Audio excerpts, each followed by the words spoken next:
It's junk.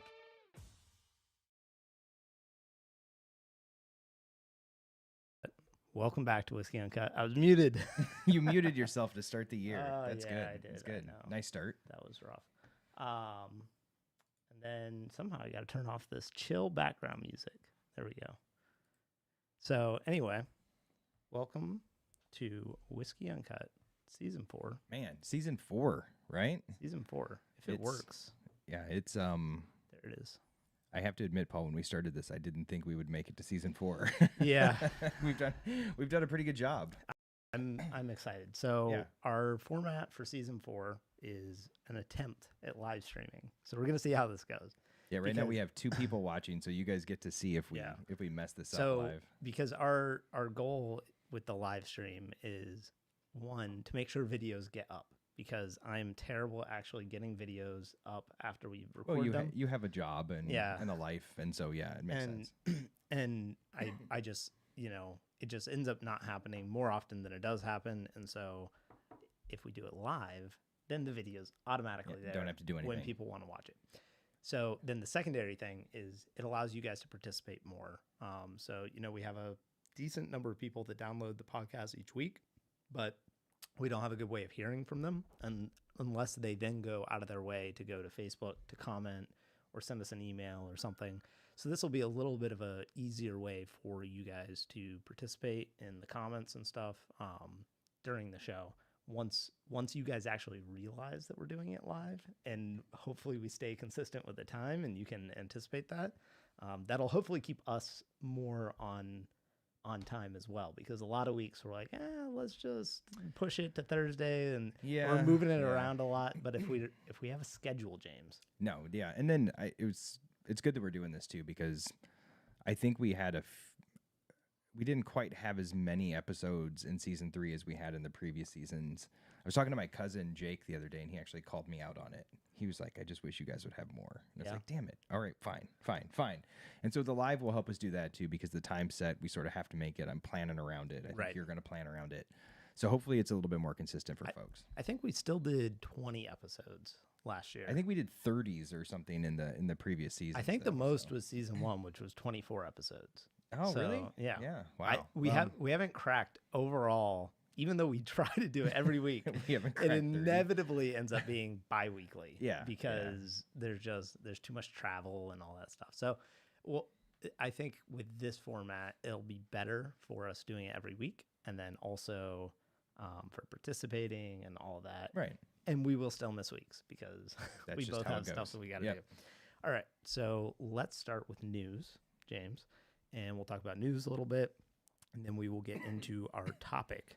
So this comes from Whiskey Advocate, and there's a new whiskey coming from Buffalo Trace. Oh, boy. And Buffalo Trace is partnering with singer-songwriter Chris Stapleton, who has such hits as Tennessee Whiskey and Whiskey River, and including Whiskey to You and Whiskey Sunrise and Drink a Dark Whiskey. So I think he's sung a lot of songs about whiskey. He's got a theme there for sure. So it's a good pairing, at least in that sense. Yeah. And so it's named after his debut studio album, Traveler Whiskey. It's a collaboration between himself and Buffalo Trace master distiller Harlan Wheatley. Stapleton recorded Traveler in 2015 in Lexington, Kentucky, which is just 30 miles away from Buffalo Trace. So the debut Traveler whiskey is reportedly smooth. Of course. as all good. It's all 90 proof whiskeys are. Yeah. Along with all collaborations with like a famous person. Yeah, they got to be smooth. They got to be smooth. And it is a pleasantly sweet sipper that clocks in at 90 proof and is billed as an ideal neat serve or cocktail component. In making the final blend, Stapleton and Wheatley went through some 50-plus combinations before landing on a whiskey that's fragrant with oak, vanilla, leather, shortbread, and brings forth flavors of blackcurrant, sweet maple, and toasted nut. Okay. So sounds complex. Yeah, I'm sure it is. I'm sure it's very complex. So it's funny that you brought this up that when I got here, you decided to do this as news, because this falls into one of the categories we're going to talk about later in sort of the main part of the podcast, which is things that I want to see continue and stop in 2024. I won't give it away which one this is, but I did a little bit of research into this for a couple reasons. One, people online, as soon as this was announced, were going completely batshit over a 90 proof whiskey with no age statement. And I did a little bit of digging into it. It's a blended whiskey. As far as I can tell, it's mostly Canadian whiskey and probably something akin to a light whiskey. And then it's blended in with bourbon. Wait, so it's from Buffalo Trace, but it's Canadian whiskey? And the other component, from what I've heard, is Barton. But all of that gets shipped to Buffalo Trace, and then they blend it. And the idea is the Buffalo Trace is looking for something that they can easily scale up. Right. And so it has to be highly available. It has to be relatively cheap for them to do as well as to sell, because I think they want something that's kind of a flagship next to the Buffalo Trace product. Right. And so that's the idea here. I think the hype it got is stupid. It's a 90 proof blended whiskey that has a lot of Canadian whiskey in it. Like I'm ready to see a lot of people be disappointed in what it tastes like. Well, yeah. Because people are going to go nuts over it. I've already seen posts. They're like, oh, they have unlimited amounts of it. That's because there's a shit ton of it out there, and it's going to be relatively easy to find. Yeah. I've never heard someone say, like, I'm super excited for this whiskey because there's an unlimited amount of it. Yeah. Like, there's so much of it. Everyone will be able to have it. That makes it great. Yeah. Like, usually that is not the case. If you're saying that you have an unlimited amount of whiskey, that means that there's not much selection being done of like barrels in terms of the separating the chaff from the wheat and right and the really primo stuff. Like, and I have other problems with this kind of stuff, which we'll get to later, but I think I get the connection because of, like you mentioned, with the songs and the whiskey and stuff like that. But he's also sober. He's been sober for 2 years. And so what, like, why do you have somebody who's sober creating a whiskey brand? Like, it's just odd. Everything about it to me is odd. Hey, sober people can, like me, huff their whiskey too. That's maybe he's like me and he just likes to smell it and then pour it back in the bottle. You know what I mean, though? It makes it feel like it's more like a name play. Yeah. You know what I mean? If he's not actually drinking it, then it makes it feel like you're just kind of using him for the name recognition. No, And I'm not a country music fan, so I don't care. Like, I don't care what he releases. But it just felt so like a blatant name drop for a whiskey. Well, it is. And speaking of name drops, James, I got to name drop my wife because she had a brilliant idea. So part of her idea was, one, for Christmas, she got me this really cool thing from Aged in Ore, which I don't know if you've seen, but it's like a travel whiskey glass. Ooh. It fits in this thing, and then it fits a 3 ml like nice bottle with like a silicone thing so it doesn't rattle around and break the glass in there. That's very nice. And you can travel with that. But she had another great idea, and that is the cat joining us for the show. Yeah, which, we have a pet now. If we move on the podcast, we move the whiskey bottle, and then we zoom. Can you zoom in? We have the cat cam. Oh no, it's a little too. Oh, there we go. Isla. This is Isla, right? So named after whiskey. So it's very appropriate. She is. She's our new mascot for Whiskey Uncut. Although our other cat Lilith may join us at some point. Good. The more the merrier. But I had her up on like a pedestal here, more of a pedestal, and that didn't really work though because every time she jumped on and off it, it kind of like was falling off. So we'll see. It may not be safe to continue with, but for right now, she's going to join it. She's going to join us and see how she does. But she seems pretty happy. So let's get into our whiskey. Well, our new releases is typically what we talk about. But since it's the beginning of the year, we're going to talk about new distilleries coming out in 2024. And I need to figure out, because we switched sides of the table here, James. Yeah, this is super weird. This is really weird. And your mic, like your boom arm, is not set up for me at all. Like it keeps moving. It's not where I want it. Like, yeah. Yeah, I don't know how I'm not used to this. looking to my left. This is kind of weird. Yeah, that is weird. But I don't know how you have this thing set up, but it's like it's not right. So, all right. So new distilleries coming online in 2024. Starting in Scotland, we got Port Ellen.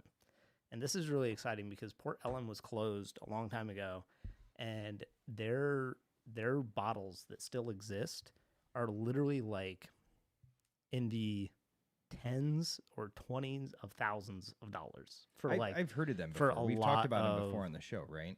Yes, we have talked about them. I think maybe with some auction bottles or something that you brought up. Yeah. So they were shuttered in 1983. Wow. Okay. Yeah. And Diageo has invested $44 million to revive it. So while delays have slowed the progress, the distillery is officially set to open this year with new whiskeys coming out by 2031. So it sounds like they're planning their initial release to be like an 8-year-old whiskey.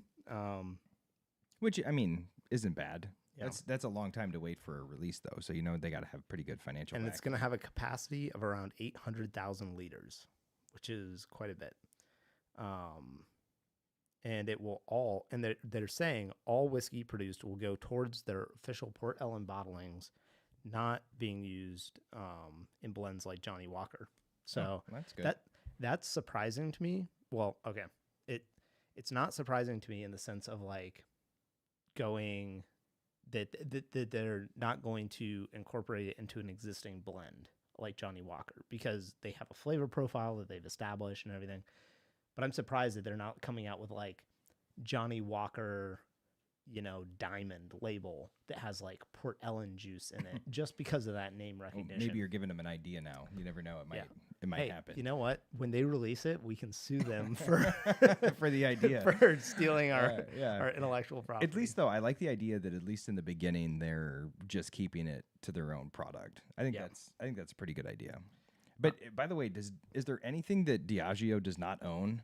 No, basically not. My God, every time I hear about anything being bought out or anybody doing anything, in preparation for today, I was going to talk about Casamigos later. That's Diageo. Like, they do everything. Yeah. They're literally everywhere right now. They are massive. Now, we also have I'm going to butcher this. Portintruin. Portintruin. Yeah, I'll let you do that one. Portnatruin. I was close. The truant part's hard to say. It is. It is. Yeah. It's like truant, but without a T. They're located at the farm estate just outside the town of Port Ellen. They are Elixir co-owner Sukhinder Singh, who co-founded online spirit retailer The Whiskey Exchange, is involved in doing this one. So which makes sense, like, because these websites have gotten to the scale that like it makes sense for them to start opening their own distilleries and having like their own label and their own label that's not just like a selection of other distilleries. We also have Ardgowan, which is going to be near Glasgow. So that's cool, because if I remember correctly, there's not a lot of distilleries near Glasgow. I have zero idea, Paul. They're all on like Glasgow is kind of like in the middle, and there's not much there. So these are the articles I skip over when I'm reading, because they're all about Scotch. Oh, we're getting to the United States. I see. United States. We're getting to, and then the last one in Scotland is Lagan Bay, and that's going to be on Islay. So, there you go. You're going to be happy about that for sure. I know. New malt whiskey distillery and brewery, which should be interesting. So I wonder if they're going to be doing like their beer, and then the whiskey is literally distilled from the beer mash before they add the hops. Well, and yeah, I mean, if you can make good like if it's beer the exact too, same product, it might be cool. And if you can make a good beer, you can make a good whiskey usually. So they go hand in hand there. Also, be interesting to see if they utilize some of the casks from the beer for the whiskey aging. I'm or vice sure. Versa. Yeah. They will become the 12th active whiskey distillery on Islay when they open. While making whiskey will be the focus, the development will also include the brewery for Isla Ales, which is Isla's only brewery. The Isla Boys acquired it in 2018. So, all right, United States. Whiskey House of Kentucky. That's a terrible name. Sorry. That's a really... It's very descriptive, though. That is a really bad name. Yeah. Set to open this summer. It comes from the three founders of Bardstown Bourbon Company, David Mandel, John Hargrove, and Daniel Lind. Unlike many distilleries, which are ostensibly open to make whiskey for their own brands and attract new fans, Whiskey House is closed to the public and will be distilling exclusively as a contract distiller. So that's what we've been hearing for a while. Yep. Coming we talked from about them. that a while ago. That's what they're going to be doing. And if we're being honest, Bardstown Bourbon Company is not the most creative name either. So they're staying in line with what they normally do, I suppose. They're going to have a capacity of 7 million gallons. Yeah. Holy cow. They're, man, yeah, Can there's you some people imagine? right now that are just doubling down on this for sure. Just that's crazy amounts of money being invested. I mean, Middle West I think they're one of the largest craft producers in the U.S. now in Columbus. They just opened up a brand new facility with the same idea that it's going to be a lot of contract distilling. I think you're going to see more and more of that because as we talked about, the MGP well is running dry. Right. Like you can only get so much MGP and people only want so much 4 and 5 year MGP that if you want something different, you want something that you can age, you're going to have to go to some of these more craft places like Bardstown or Green River or Middle West. Yeah, that's a good point. And then Jefferson's, and this is from Pernod Ricard, which is another like Diageo big conglomerate that's buying up tons of distilleries. They are placing a bigger bet on Kentucky bourbon, and Jefferson's marks its most substantial investment yet with a $250 million state-of-the-art Is that all? carbon-neutral distillery set to open this fall. Until this point, Jefferson's co-founders Trey and Chet Zoller had contract distilled at Kentucky Artisan Distillery. The new facility will have a production capacity of 7.5 million proof gallons. Jeez. Like, there's some who is big drinking? producers, man. How is there this many people drinking whiskey? Like, I mean, I get it. Like, we all love whiskey. But like, I mean, you go to the store and the shelves have a lot of whiskey already on them. Well, you got to remember that what they're doing right now is all projection, right? So this is 5, 6, 7, 8 years from now is what they're projecting in terms of volume. So, but I guess I feel like production has caught up to that demand in a way already. Like sort of. I think we're just getting to that point where it's like reaching that. All the age statement bourbons are back. Like they're on the shelf now, like Knob Creek and Eagle Rare. Well, not Eagle Rare, but Eagle Rare still doesn't. But I guess maybe a little on the back. But like all the ones that like 3 years ago they were like, oh, the age statement's going away. It'll never be age like I feel like a lot of those are back now. And I'm like, that's because people lie, Paul. Like they like to say like, oh, we don't have any whiskey, and then somehow or another they find a couple thousand barrels laying around somewhere. Yeah. It's the same thing here, but. I think what people are seeing and the reason they're creating so much product is one, it's obviously we're in a boom right now in the United States, but they're looking at exports. They're looking at growth in the industry over the next 5-10 years, which every time I look at numbers, it's bigger and bigger and bigger.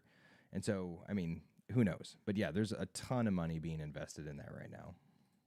Yeah. And I mean, that's a good point too, as far as just it being a projection. I just don't foresee that many more people.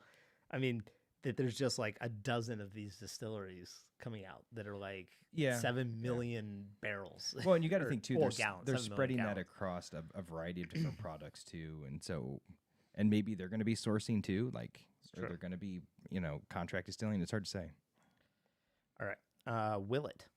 So Willet While Willet built its home base in Bardstown, Kentucky, this new expansion sees the family-owned distillery built out a new home in nearby Springfield. This is a $93 million distillery. Jeez. Which will support the family's collection of whiskeys ranging from the popular Pot Still Reserve to the Family Estate Rye, and more widely available releases like Nose Mill, Rowan's Creek, and Johnny Drum. Johnny Drum I've never tried. It's okay. Yeah. It's a very basic bourbon. I feel like I've had Nose Mill and Rowan's Creek, and those are both in the same they're bourbon. They Like- used to be. They like used to be really good. okay. Yeah. Back in the day when they were age stated, they were really, really good products. But then, as time went along, they became a little bit more simple, I think. And now it's all about the Willett Family Estate releases. And then we have Conca Ridge Brands, which has long source whiskey for its Clyde's May label. But that won't be the case forever with a new distillery in Troy, Alabama, opening in June. Alabama. Yeah, yeah, Or at least that one's a little bit different. That's a really nice looking distillery, by the way. that is really The, nice. It almost looks like a church. Yeah, it does. I don't know if that's good or bad, but it sort of does. And then we have Traverse City, Michigan, is getting a new distillery this year. That's up in your neck of the woods. Yeah, Traverse City's been around for a while, so it's interesting to see them expanding. But they were one of the first ones that I tried out of Michigan. You brought some of their Yeah, stuff. we tried a cast strength rye and season a two. cast strength bourbon on here. They became really well known for doing a cherry whiskey, using cherries from Michigan, from Traverse City, and so yeah, I think they're well worth expanding for sure at this point. All right. So that is the last of the new distilleries opening, well, according to Whiskey Advocate, opening this year. I don't know how many other ones there might be, but I think those are probably all the biggest ones. I'm sure there's a lot of micro distilleries opening all over. absolutely, yeah. It's not an exhaustive list. So, for this episode, our topic, you reached out to me and you said you wanted to talk about things that you're looking forward to in 2024. And so we've got a bottle to crack open while we talk about that. And that is the J. Henry Limited Edition 2023 cast strength. I'm so excited for Yeah. this. So, Yeah. for those who aren't as familiar with the show, what we were just sipping on, the Watershed Uncut, is what we gave Best Bourbon to last year, end of season 3. But the J. Henry Limited Edition, I think we gave it to in season 2 or Yeah, it was 1. it was 1 or 2. It was early. But or we at least talked about, but maybe we didn't award it officially because it's not like something people can go buy. Right. But I am very excited. Yeah. And this one, I get really excited for this every year.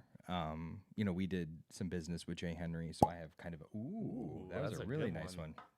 I have a little bit of in for these bottles. My glass. But this is the first one. So up until now, most of the blends have been done at least in part by Nancy Fraley. So this is the first one where Joe Henry Jr., the son, did it himself. And it has a lot of 9-10-year product in it. So I think it's the oldest in terms of by aggregate. Yeah. It's the oldest one they've released. And I love that label and design. It's too. really It's so nice. classy. I had a chance to try some of their 10-year barrels a while back, and they were really, really good. So I've been excited to try this. And I think this popped up. So they sold out on the farm when they released it. They release it every year at Black Friday. They sold out that day. And then they gave some to Sealbox, and Sealbox sold out in like 10 or 15 minutes. Oh, wow. So this is one that people look for. Yeah, no kidding. I mean, right away, that smells really good. Like, that is, what's the proof on that? Because that's packing some heat. 121. Yeah, that's a good. It's got a good nose. Yeah.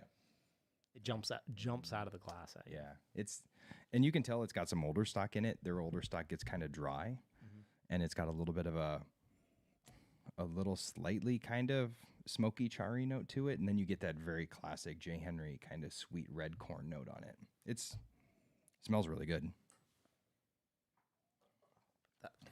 Oh yeah, that's nice. Yeah, that I could just sit and smell this all day. It smells so good. We might have an early entry into the yearly awards in into the January yearly already. awards. Yeah. Yeah, for real. No, this smells great. All right. So you want to go into some of the trends that I had listed here? Yes. All right. So what I wanted to do for this one was I want to do things that I kind of want to see continue in 2024, or I want to see more of, and then things that I really most definitely want to see go away. And then I thought we could wrap up with like a wish. Like, what do you want this year out of whiskey or out of a bottle you're going to get? So I think I want this bottle. you want that bottle? James.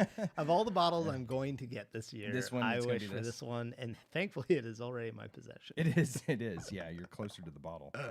So the first one that I wanted to mention, I'm going to go with the positive first because frankly, the negative ones are funnier to talk about. Yeah, As we drink more, it'd be more fun to do it. That's true. So the first one is I want to see more recognition for craft distilleries. And I started to see that really uptick in 2023. We've been doing it for a while. We're trying. We're doing our best. Doing our best. But we're now to the point, I think, where we have a lot of really good craft distilleries out there, and they're releasing a lot of products in that 4, 5, 6 year age range. Yeah. And it's starting to show up in awards. Like this year, Breaking Bourbon, if you looked at their best bourbon, best rye, best single malt list, there was always a couple craft ones in there. You look at John Barleycorn Awards, you look at Ascot Awards. Again, these are blind tastings, and we're seeing lots of golds and double golds from craft distilleries. And I'm very, very adamant about the fact that if you have a healthy craft whiskey industry, bourbon and rye and single malts are going to be much more interesting. Yeah. Because these are the trend. Again, they set the trends for what we see in larger producers. And I think you need a healthy craft industry to really drive American whiskey. Well, and even beyond like them getting awards and stuff. Well, okay, I guess what I should say is beyond them finding an audience, it's important for them to get awards and recognition because that's what I think shows up on the radar of those bigger brands and says like, hey, look, like someone's biting at your heels. Someone is like capturing, a new style or a new essence or, a new vein in the whiskey, in what's in right now, and pushing the envelope forward because I think it's easy for small brands to develop, a niche following of people, especially like in local areas. Oh, for sure, yeah. And that's all they need to survive and to do well, to be honest. But I think it's really important for them to enter those competitions and start winning because that is what like starts to shift the industry, more because otherwise like Buffalo Trace, they're not going to hear about, Jay Henry most likely, just from, word on the street as much as like, hey, they just beat us at that competition. Who the hell are these guys? Right, like that I think that's what shows up like in the boardroom, you know, of and like, okay, what do we need to do to respond now to like come out with something more interesting? Like, and I think it continues to dispel some of the things that like the general stereotypes that have always been out there about craft whiskey, right? That it's young, it's grainy, it's not as good, it's overpriced, whatever. The more awards we start to see pop up and the more times we see them beat larger distilleries in these blind competition, I think the more people are going to be aware that there's a whole range of whiskeys out there that you're not trying that have regional character, that are different, that flavor profiles are different, that are unique, that are really driving innovation in the industry. And so I absolutely love to go to those award pages and see more and more craft producers in there. And I started to see more of that in 2023 because we have a lot of distilleries now. Again, they're coming out with product that's a little bit older. I hope that trend continues in 2024, and from what I'm seeing, it's certainly going to be the case. Yeah, I agree. I think that's a positive trend. Yes, and for sure. I was going to ask you: is there anything comparable in Scotch? I mean, everyone's doing single cask stuff now. Okay. I mean, so that and it's like, and I say now as like 2024 is the year of the single cask, but like, I mean. We just saw batch 4 of Highland Park single cask. Theirs is an annual one, so they're just doing it like once a year right now. Some of the other guys like Glendronach, I think they're on batch 12, but I think they do a couple a year. So, it's been around for 4 or 5 years ish. Macallan has had theirs for a while, but we're starting to see like we don't have one from Ardbeg yet. Right. Right now, like when Scotch distilleries do their single cask stuff, it's so high end. It's always like a single cask from like a 27-year-old barrel that costs $3,000. Right. It's just not something that's readily available to folks. Right. Yeah. There's not like a single cast strength, or small batch cast strength offering always on slate. And that's probably what I should say is small batch cast strength releases, not single cast. However, Highland Park and a couple other brands have now started offering single cast in addition to that. So probably about 5 years ago, they started doing more of the cast strength as a standard offering between distilleries. And then now they're starting to do single cask. And like one of the ones, the Highland Park that I have, that's it's the Gulf Coast edition, is like insanely good. It's like, $150. It's 12 years old, and it's absurdly delicious. Now, how is this stuff received among Scotch fans? Because my view of Scotch drinkers is that y'all are a little particular, right? And it's kind of like baseball enthusiasts, where there's like that purity aspect, right? Like you want it to be what it's always been. Well, is this something that's widely being embraced by Scotch drinkers, or is this seen as more of like playing towards the American palate and it's kind of gimmicky? No, I think it's widely embraced by the Scotch community, as far as people that are like actually whiskey people, right? And not people that are just like, I drink Scotch because I want to be cool and drink Scotch. Right, because there's a difference between the guy that like has a bottle of Macallan 25 in his cabinet because it's really expensive and is smooth and really expensive. Very smooth. And those are his 4 reasons for owning it. smooth, and expensive, and rare. Right. Yeah. Yeah. And certainly a lot of Scotch drinkers fall in that category, of it being a prestige thing, of like, oh, well, I'm a doctor or a lawyer, single malt Scotch. And I'm not saying they don't legitimately enjoy it, but I'm just saying, like, they're not the guys that are typically the ones going on YouTube watching reviews or plugged into a local whiskey club, like, doing stuff like that. The people that are, those are the guys that have been going to the distilleries for 30 years. They've been going to Ardbeg, every year to visit. They know the names of the people that work at the distilleries, or, the head distillers. They have gone to the warehouse tasting. They know how much better it is straight from the barrel. So right. Like, I think those have always been like, I think the Scotch community has largely been disenfranchised for a while as far as like actual enthusiasts, because Scotch as a product has been distributed so much geared just towards like the general population of Scotch drinkers. And if that makes sense. I have to say too, I think going single barrel cask strength for a Scotch is less of a leap for people coming from drinking 80 and 90 proof Scotch than it is for somebody drinking 80 and 90 proof bourbon and suddenly drinking single barrel cask strength bourbons. I think so. Because the jump in proof is so much bigger, right? Oh, for yeah. bourbon. So for Scotch, you're talking maybe going from 80 or 90 proof to 100 mid 110, right? You're not getting 130 and 140. That's true. But I could see people being pissy about the fact that it's not blended and crafted in the way. It's not necessarily going to be as smooth, right? As what they're used to in some instances. But I view that as a positive trend, so I hope other people do as well. Yeah. And, I think ultimately that's kind of it's a positive trend in the sense that it's getting more whiskey out to people closer to the way it came, or to the way it's made.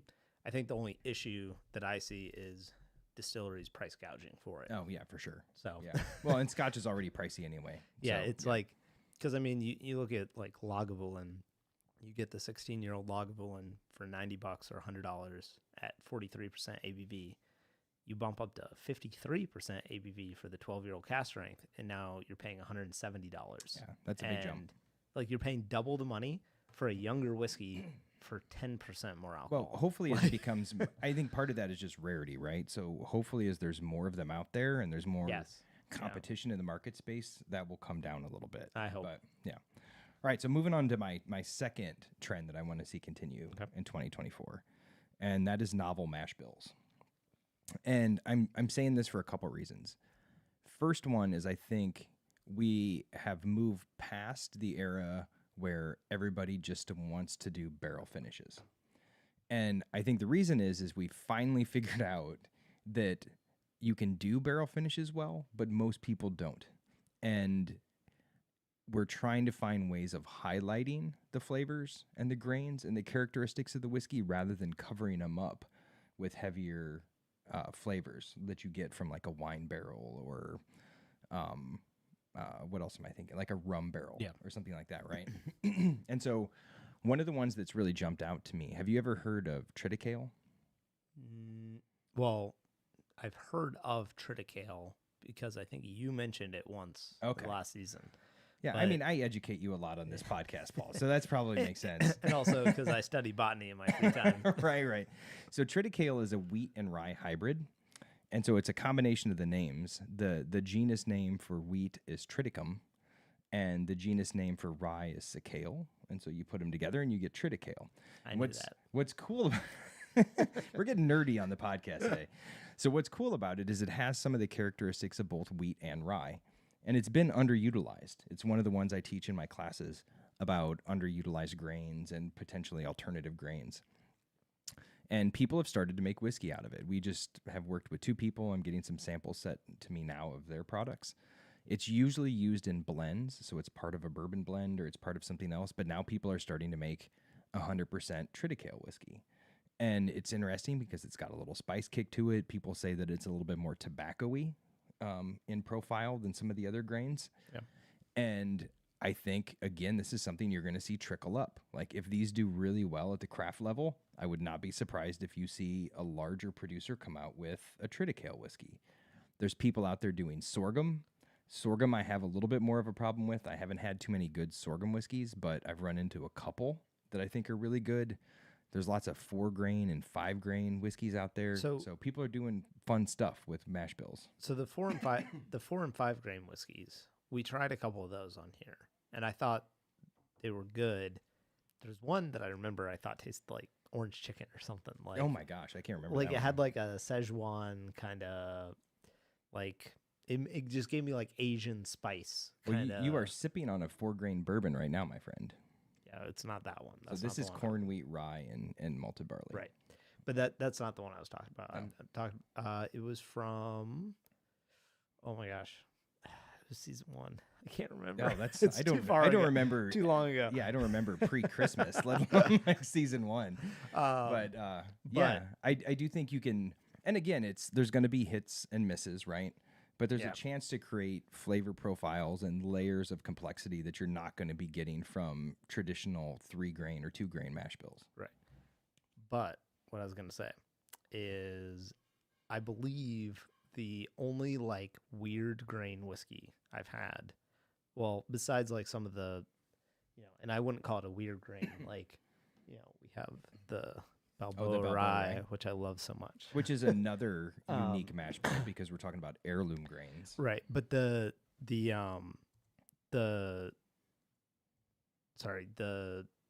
one that I was thinking of is the Corsair quinoa. Oh, that's bad. Yeah. Yeah. And so every time I hear about some of these alternate grains like sorghum and triticale and stuff, I'm always like, the first thing that calls to my mind is the quinoa whiskey from Corsair. Yeah. And I'm like, I drank that. I'm like, it tastes like quinoa. Like literally, like if you cooked quinoa and put it on a plate and ate it with a fork, I'm like, that's what it tastes like. So I think we need to stick to things that are I question why anyone chose to make a whiskey out of this. I think we need to stick to things that are in the corn, wheat, rye, barley class, right? We need to stick to the cereal grains. Right. And I think if we do that, we can create some really fun products. So for instance, we're drinking J. Henry, which by the way is delicious. This is a 4-grain whiskey. Like I said, it's corn, rye, wheat, and malted barley. It just gets better the longer it sits in the glass. And 3 of those are heirloom varieties. And so there's just, and again, this is what I was getting back to with craft, is there's just so many unique products. You're not going to get a 4-grain with 3 heirloom varieties from Buffalo Trace or Maker's Mark. It's just different, and it adds a lot of flavor. It adds a lot of complexity and depth. And I think this is what we're going to see moving forward as we move out of this phase of people just throwing stuff in random barrels to add stronger flavor profile to it. I think you're going to see people come back to trying to highlight the grains and highlight the actual characteristic of the whiskey they distilled rather than masking it with these heavier notes from the barrel. Yeah. And I'm super, super excited about that. I see more and more distilleries going to that. I'm not saying that barrel finishing is dead. I think people will still do it. I just think hopefully people are going to be a little bit more selective in the way that they do it and the way that they integrate those flavor profiles into the product. Yeah. And I think that's a good, that's a good point. 'Cause like, I think the Scotch industry is kind of doing a little bit of a similar thing of like, it seems like some of the cask finishing, like, but they're doing it because they're doing it from a cost perspective, is like they got to cut costs somewhere and they're running out of sherry casks and stuff. So Well, like, yeah, I mean, which that's why a lot of they their, have a problem with that. You're Right. everybody's running out of barrels, and for Right. Scotch, it's sherry barrels. So, even though I see kind of a similar thing, like with Scotch brands coming out with like the ex-bourbon only, where it's like more of a clean presentation of the whiskey, it's like, but are you doing that because you want to or because Yeah. you have to? And usually it's Yeah. because they have to. And- So that, I think that's kind of the interesting thing. That's the differentiator is I see like the craft movement going towards like away from like as much barrel note influence because one, I mean, it's a practical thing for smaller producers to not have such old whiskeys, but also, they're coming out with different grains. So it's going to taste different. Like, it's not like, because here's the thing, if you go to like the big producers and you try and get like a really grain forward version of Buffalo Trace, well, they're buying all the same corn, all the other Yellow Dent number 2. Yeah. Like it's the Yeah. same corn everybody else has. Yeah, exactly. So, they're going to have it's going to taste the same as all, well, not the same. I mean, they got different yeast It's or going to different, have similar profile, but it's though, going to yeah. taste largely similar to a lot of the other, bigger brands because some of the primary ingredients are the same. Right. But when you look at the small guys and they're like, we grew our own varietal of corn and the only we have, Yeah. it does make a difference. Yeah, So- and this is the J. Henry you're drinking is a red corn that was developed or bred at the University of Wisconsin, and as far as I know, J. Henry is the only one that grows it, and they grow it just for the bourbon. And you're seeing more of that, and I think that's super cool. It's a way to keep these heirloom varieties alive and being produced, and it gives a very unique flavor profile to the whiskey. Like this has So good. it has that kind of like, I always describe it as masa. Like if you've ever smelled fresh masa, like when you're making tamales and cornmeal, it has that kind of a smell to it. And I like it because it's sweet, but it's not as sweet as yellow. Yeah. It's just different. And I think we're going to see more people trying to highlight those notes rather than use barrels to bring in sort of extraneous flavor profiles. And I hope that the day of just, hey, this is a shitty whiskey, so let's cover it up with port is gone. Because that's what I think a lot of people did is they tried to recover mistakes, right? Yeah. And you're talking about, and at the craft level, you learn as you go, right? So if you've been open for 10 years, I guarantee you if you have some 10-year barrels tucked away, they're probably not as good as the 5-year barrels that you have because you learned along the way. And so I think large distilleries and small distilleries used barrel finishes as a crutch to cover over weaknesses in their whiskey. And I think we're coming out of that period. And I think people are looking for more natural expressions of the whiskeys. Well, I certainly hope so because, like, I mean, I've said a similar thing about like peat as like being a crutch. Oh, but, yeah, for sure. but- And Pete sucks. So that makes sense. Yeah, that makes sense. Hey, peat doesn't suck. All right, so let's move on to the fun stuff here. So All right, these fun are stuff. these are the things that I want to see go away. So while we're doing that, so what was your take? We'll wrap up the J. Henry. Absolutely delicious, right?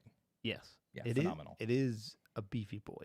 It is. So, like, my mouth's a little singed. You're looking a little you're looking a little flushed. You're getting that look to you. Honestly, what it is it's a dry whiskey, and I ran out of water, and so I'm like, I need a little bit of water. It's and it big. got hot in this room. It unfortunately. is. Like, Yeah, that's a big. It's because So- of the cat. The cat's body it heat 'cause is. of the cat. But it's a big whiskey. Every year it's a big whiskey, and I think this is the biggest one they've had. But I think it's a standout. So really good job with that one. So we're going to move on then. And so while we transition over to the things that I want to see stop, we can go ahead and pour the next one. And I'll just pet Isla for a little bit. There we go. So this is the Watershed Fall Finish series. And this is a straight bourbon whiskey finished in maple syrup barrels. Ooh. And so this is Ohio maple syrup. So they took the barrels, gave them to a maple syrup place. What is it? What is a place called that makes maple syrup? I don't know, but I think maple syrupery. I don't know what those. Well, no, what those are called. but we could ask Andrew, right? Because what he was telling us, he was telling us that his family, like their whole thing is making maple syrup. Maple syrup. We'll have to have him on here and see what he thinks of it. But then they got those barrels back and they refilled it with bourbon and they released this. Yeah.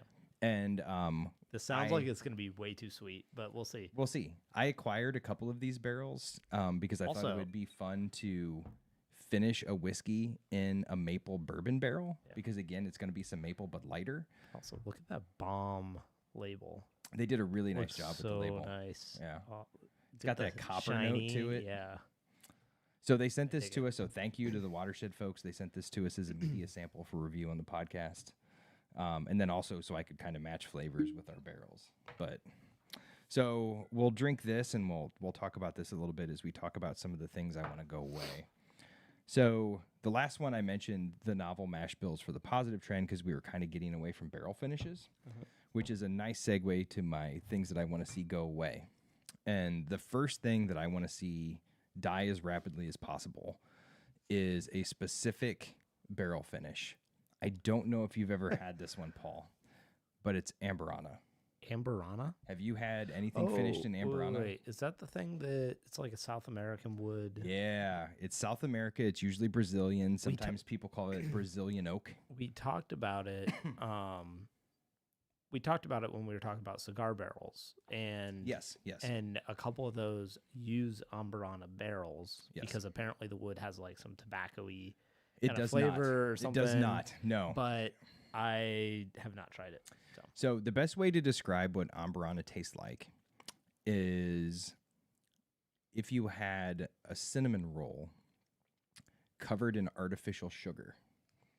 Like it's that. Sorry, I just smelled the Watershed. What on earth? It smells like maple pancakes. Yeah. It's or like have you ever had corn cakes? And we have a corn cake, just won a bottle. But the real like corn cakes that you put maple syrup on, it smells like that. But Amberana is what the hell was I talking about, Paul, before you interrupted what it me? tastes like. Or what Cinnamon rolls with like a fake sugar. It's that cloyingly sweet, like you know how like stevia and artificial sweeteners are almost overly sweet.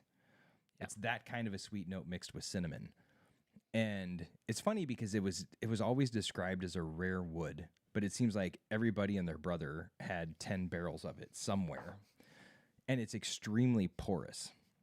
So it's not a tight wood fiber like we get with oak. It's very porous. And so when you put whiskey in it, it immediately soaks into the barrel. And it pulls out a ton of that cinnamon note. And it's just like eating a damn cinnamon roll, but worse. And the problem with it is that you cannot do what you normally do with barrel finishes. You can't leave it in there for 2 months, 6 months, or anything like that. The only one I've had that I could tolerate that was an Amberana finish was finished for 24 hours in an Amberana barrel. That's it? That's it. And I swear to God, when I opened the 2-ounce sample bottle, the first words that came out of my mind, I was tasting this blind, was, oh, shit, it's Amberana. Like you could tell right away that it was Amberana. And what I hate about it is it's impossible to be subtle with an Amberana finish. It is always heavy-handed. It always masks everything else you do, and it just obliterates the character of the whiskey. So do you think the reason why people are using it is because it's so different, or do you think it's because it has been used on a couple popular cigar barrels, and cigar blends or barrels is kind of like a new in vogue kind of thing that I don't know. I think the only cigar blend I've seen I think it was Good Times used it as their cigar blend or part of it, and I think they used it for like 2 or 3 months, and I couldn't even drink it. Like it was just it was horrible for me. I think it's one of those novel things, and you say cinnamon roll, and people get really excited. And we're Americans, we like diabetes, so I think we see sweet things, and we're like, yay, let's try sweet things. But it just does not work for whiskey. Yeah. I was really happy. I was watching a video the other day, and I've been shitting on Amburana for 6 months. Every podcast I go on, I shit on Amburana. And I was watching a video the other day, and there was 2 or 3 reviewers, but one was Fred Minnick, and he was shitting all over Amburana. I'm like, yes, thank you. Like somebody finally with like a big voice saying that we need to move away from this. And it became a trend. It became super kind of buzzy, and bottles were selling out really, really quickly. And I really, really want it to go away because I think it's a disservice to the whiskey. Yeah. I mean, we need to get some on here for me to try, because I can't personally speak one way or the other on it. I haven't tried it. I'll get some for you. But what I can say is that the maple finish Watershed, like I would have thought that would be undrinkably sweet, and it's not. It's sweet. And I probably should have known, because Watershed, their regular bourbon is already kind of crisp. Like it's kind of a crisp, dry finish. It's not like a super, super sweet bourbon. No, and it's big. It's heavy. However, I am hesitant or reticent. Either one. Either one. I'm hesitant. You're hesitant. You're to now you're blending the two. To recommend it too highly, because your cousin texted me or messaged me on Patreon at one point after the Woodford Double Oak.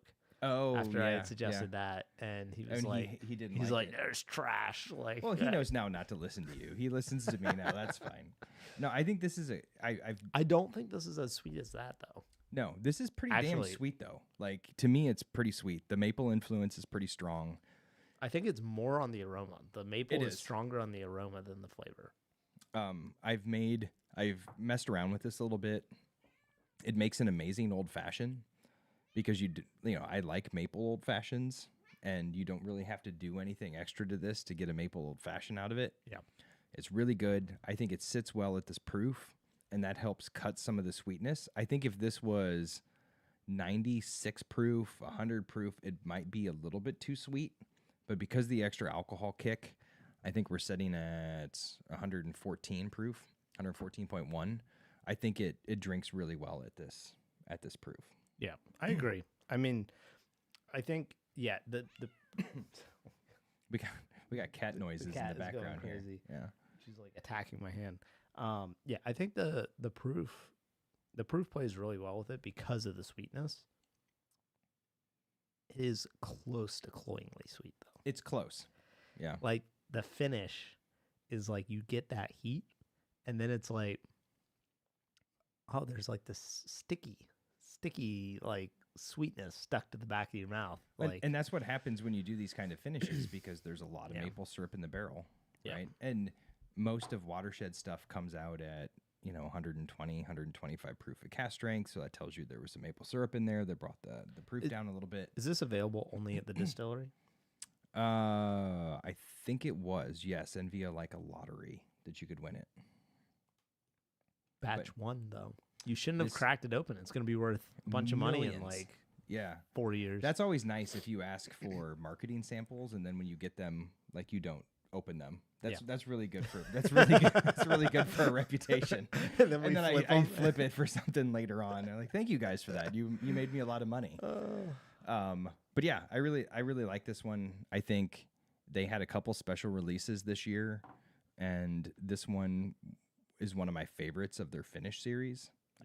I think I like the Uncut one a little bit better, but I do like it better than some of their blends and their other apple brandy finishes that I tried. I mean, certainly this falls in the realm of your conversational whiskeys. I mean, it's solidly in the realm of like something that nothing else on your shelf is going to taste like that. Yeah. But you're not going to pour yourself a whole big glass of it. It's a sipper, man. And you're not going to go to it every night, And you know me, I don't usually advocate for people to use ice cubes, but this is one that's better when you chill it. Really? Because of the maple note. It tames down the maple note in the nose a little bit, and I feel like it brings it out a little bit in the palate, so it balances out just a little bit more than what we get when it's at room temperature, and it's just nice. It's not like I take this out. I like to sit outside a lot at night and think about weird things to do with whiskey barrels and shit like that. And this is one that I like to take out when it's kind of cold and you're just sitting outside. Yeah. Like it's a good like fall sipper. All right, so let's move on to my second thing that I want to see end, and I think this is going to be a good conversation. All right. So this is currently one of my pet peeves, and it is celebrity brands.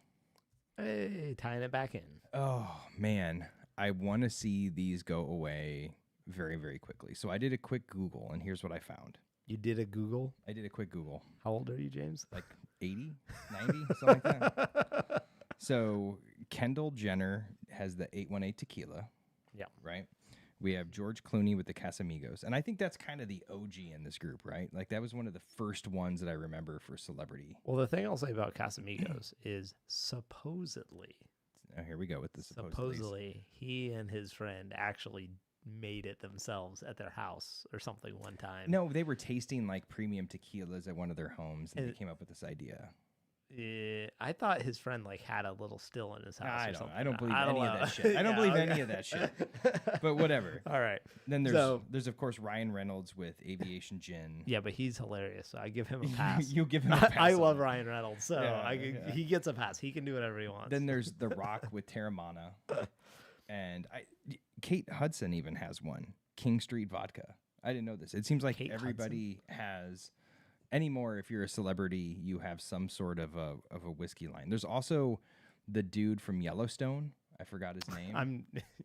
That just came out with a whiskey. Oh my gosh, what is that guy's name? Russell something? I can't remember. But he came out with a whiskey. So I'm not surprised. That show's like crazy popular. Everybody's coming out with whiskeys, and I have two problems with this trend. One is that in the majority of cases, and you can tell me if you would agree or disagree with this, the celebrity knows jack shit about the actual product, right? They're not making it, they're not blending it, they're not picking it, they're not really doing anything with it other than fronting the money for it, right? And I don't know. To me, that's kind of a tough pill to swallow. Now, if they're involved in the process of actually developing the brand and, they're the ones tasting it and picking barrels, fine. But I never see anybody, in my opinion, that has that in-depth knowledge of what they're doing. Yeah. And just in general, if you have a Jenner or a Kardashian involved, it's probably time to stop, right? And so I think it's gotten a little bit out of hand. So the thing I will say about that is I think there is the guys from you're talking Brothers Bond. Brothers Bond. Now that's maybe an exception because they do it. They're an exception because they actually spend all of their time marketing that bourbon. Like that like it's not like they sponsor it or someone put their name on it. It's like they were filming this show, and during filming the show, they started really liking bourbon and drinking bourbon and bonding together over it and drinking it outside the show and stuff. And so they started blending their own bourbon to have like their own product. But they are actually the spokespersons of the company. They're not just like, hey, Buffalo Trace, make some random whiskey and put my name on it. Right. It's like, this is our company. Like, we are like the actual two owners of the company. Like, we're creating a new bourbon from scratch that's just our thing. So I think like they maybe get a pass on that.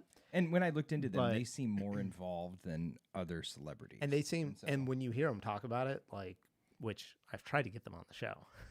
I know you put in a good effort. I've tried, but they just have an automated response thing. I don't know how you get past that.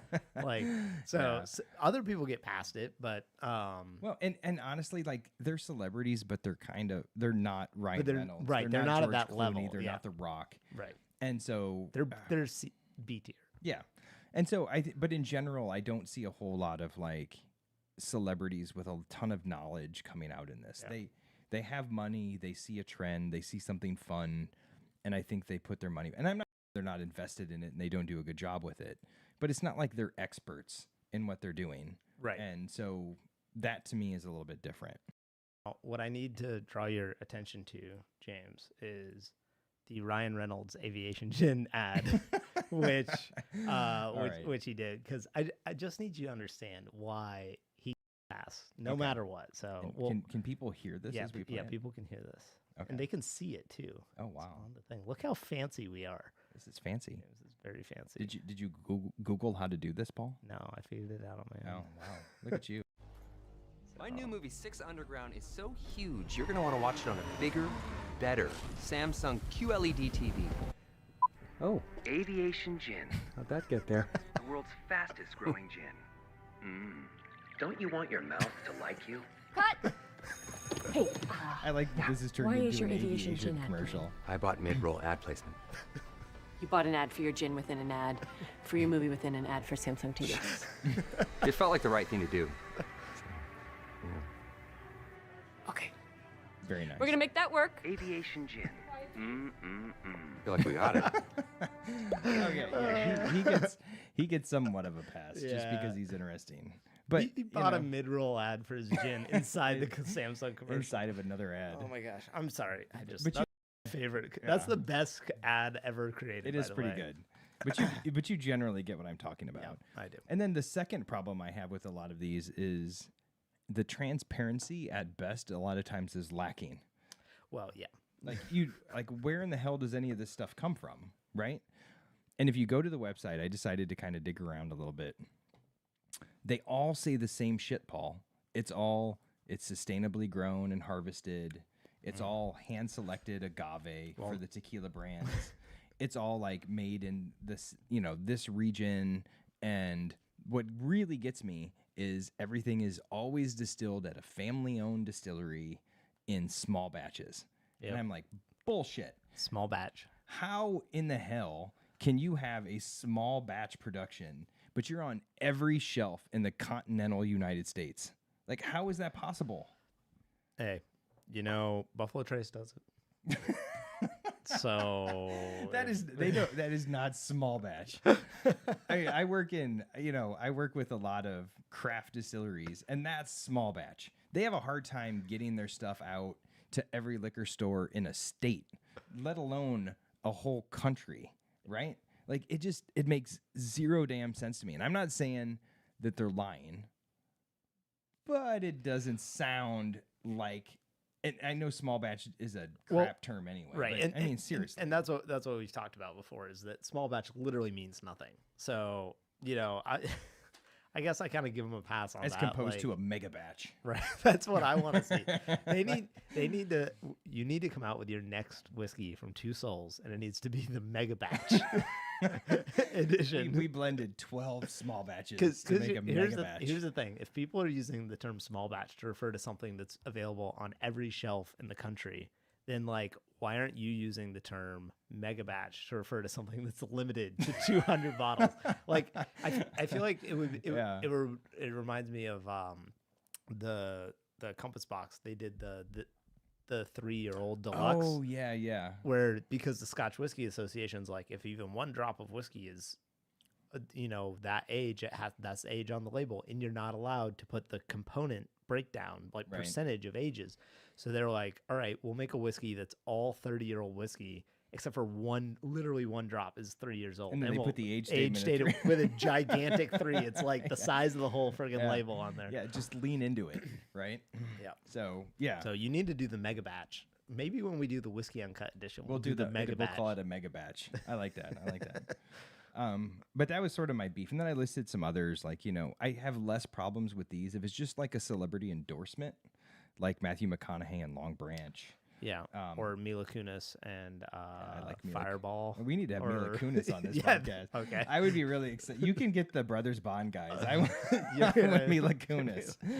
And then the one I do like is Nick Offerman with Lagavulin, the Offerman edition. I really like that one because it's like an 11-year. They don't publicize it like crazy, and that it's a tie-in because his character in It was Parks and part Rec, of the that's what show. they drank. Yeah. He drank 16 all the time.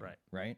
Yeah, it was part of the show. It wasn't just like, hey, he's a person, you know. Yeah.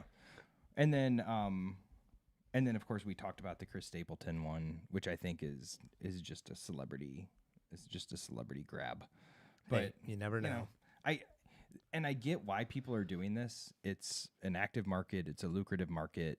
It's a way to kind of capitalize on your name in something that's fun. I mean, it's fun to run a whiskey company. I run one. It's fun. So I get why people would want to do it. But man, I don't like this idea of it becomes popular just because of the name associated with it. Yeah. And especially when I don't know a lot about what's going on in terms of how it's made and where it's made and who's picking it and why you're doing the things you're doing. It just goes against what I think a lot of the current trends in particularly American whiskey are. No, I fully agree with that. So that was my soapbox bitch fest for the end of the podcast. I know. I was wondering. I was like, I should have put a little soapbox on there for you. 'Cause Did you have anything? So those were my two. So my positive trends were the craft recognition and the novel mash bills.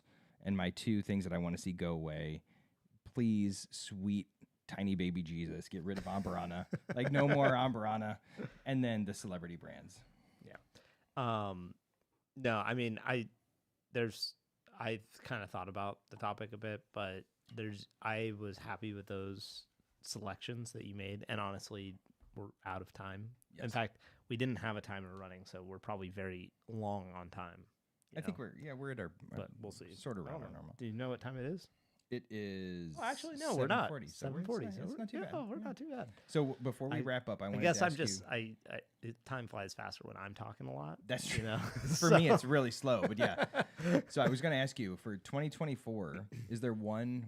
We'll do this as the wrap up. Is there one bottle or one thing that you want? Because I know you said you're not buying a whole lot of whiskey now, Yeah. but I feel like you're one that saves up your money to make a big splash. True. So what would you? Is there something in particular you have your eye on? I would say probably a Lock, Stock, and Barrel 18, if I could find one of those. They do have the Lock, Stock, and Barrel 21 now. I know, but So- I liked the 18 a little bit better, to be honest, when we did them side by side. I mean, Well, we tried the 20. We haven't tried the 21 yet. oh, The 21 right. just came out. You're right. I had a chance to try it in Wisconsin. I turned it down because it was like $45 a pour. Yeah. So, but yeah. Um, So something in that range is what you're shooting at. yeah, probably, but I mean, I bought a bottle of Two Souls Honey Spirit, Oh, so I've got that on the way. dude, so that's a nice one. you know. You tried that on here with Andrew, right? yes, Yeah. yeah. So I want to do an episode about that bottle when we get it. Okay. And actually, because I think it's kind of its own whole thing. It is. Yeah. That I think we could talk about some other spirits that are, you know, maybe not whiskey.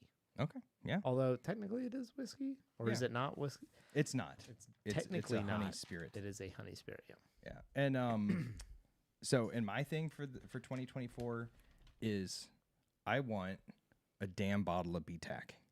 I don't care which one it is. You want one? I don't care if somebody reviews one of them and says it sucks and that's the one I get.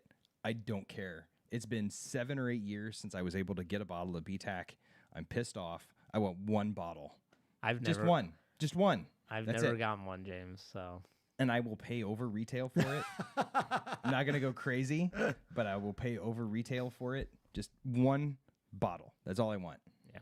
Well, maybe one of our listeners will help you out. Just gift me a bottle. yeah. Well, They'll probably I doubt send me that. an empty bottle, but yeah. But even those are value. See, that's the problem. Is like literally the empty bottles are worth more than MSRP of the bottle with the liquid in Yeah, it. So it's probably. like you're never gonna get it at retail.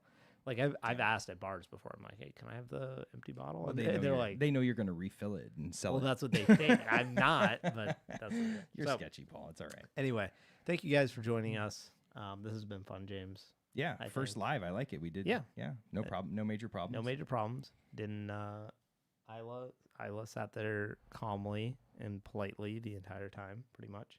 I got to put her back up. We got to get it raised up a little bit because Oh there boy. she is. Yeah, there she is. She's cut off by the table and we want her to be an integral That's true. part of the show. We want her Maybe to I feel, could get a little cat bed that goes We on want the her to- table.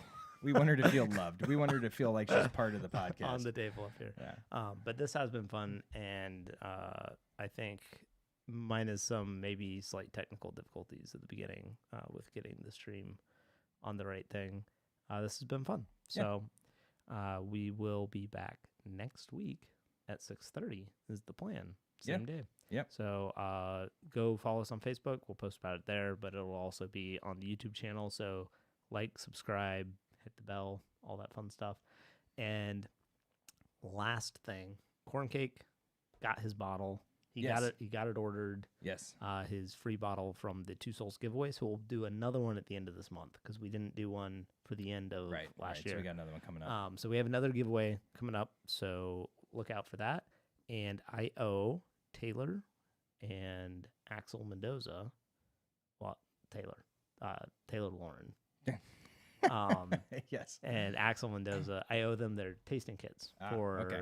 the holidays because I was traveling around busy and stuff. So I will get those to you guys. But anyway, thank you all for supporting the show. And remember, drink, share, enjoy.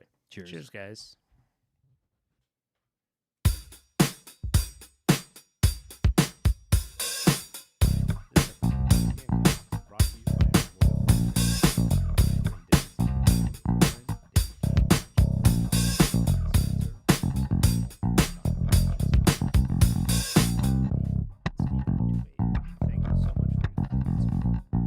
Interested in supporting the show, please head over to patreon.com/maltmondays.